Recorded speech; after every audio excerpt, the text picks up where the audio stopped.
Bonjour à tous et on se retrouve une nouvelle fois pour le petit calendrier de l'Avent. Et comme vous pouvez le constater, il s'agit du jour 13. Ça ne sera pas un booster pour une fois, on va changer. Comme la dernière fois, j'avais fait une présentation d'une carte, c'était la Zarbi, il y a de ça quelques jours. Je me suis dit, allez, on va en présenter une deuxième et je vous tease maintenant, il y en aura une troisième qui sera plus rare à choper et plus cher. Et donc, voilà, pas de suspense. Vous voyez comme la carte n'est pas cadrée parfaitement, mais ça, on a l'habitude. Il s'agit du petit Rayquaza VMAX, qui est de la série Tempête Argentée. J'aime beaucoup cette série. Alors, c'est pas ma préférée de Épée Bouclier qui serait plus Zénith Suprême, mais je trouve qu'il y a de très belles cartes dans cette série.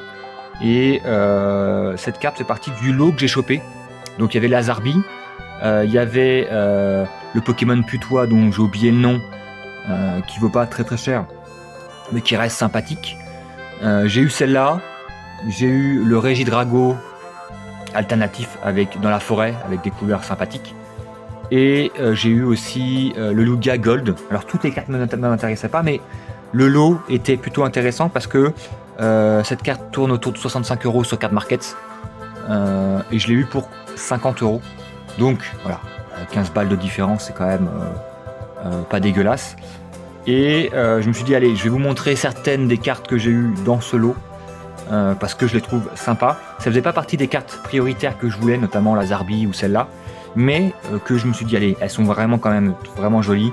Elles sont pas à un prix déviant en toute concurrence, parce que c'est vrai qu'il y a certaines cartes que je ne me procure pas parce que les prix sont juste affolants. Et je me suis dit, allez, la Rayquaza VMAX fait partie des cartes qui peuvent très vite augmenter.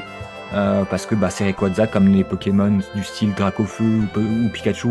Voilà, par exemple, la Pikachu alternative, bon elle coûte une blinde, 800 balles je crois. Bon, il y a de la spéculation, c'est un peu de la bourse, mais voilà, vous voyez ce que je veux dire. Donc je me suis dit, allez, ça vaut le coup, elle est vraiment très stylée. C'est pas Rayquaza, ça fait pas partie des Pokémon que j'adore, mais je trouve que celle-là, les couleurs, la posture avec la petite dresseuse, et les couleurs du ciel avec les éclairs, c'est vraiment pas mal, je trouve. Donc je me suis dit, allez, on va se faire plaisir, le lot est intéressant, le prix est intéressant. Voilà, c'est vrai que c'est pas évident de faire des affaires entre guillemets des cartes à l'unité, parce que les gens, la plupart, vendent au prix, en général même plus cher que le prix. 90% c'est plus cher que le prix standard. Mais là, voilà, je pense qu'il voulait s'en débarrasser, il a fait un lot, j'ai sauté sur l'occasion. C'était très cool. Voilà, je vous la remonte. Alors il fait sombre, hein, on est au mois de décembre, donc vous comprenez, mais je pense que vous l'avez quand même pas mal. Hop. Et donc du coup, je passe la main au bon gros et le tourteau, et moi, la prochaine fois, on se retrouvera pour un petit booster. Je vous souhaite une bonne soirée, un bon appétit, une bonne journée, tout ce qui vous plaira, et surtout de la chance sur les ouvertures Pokémon. Et je vous dis à la prochaine. Ciao, ciao.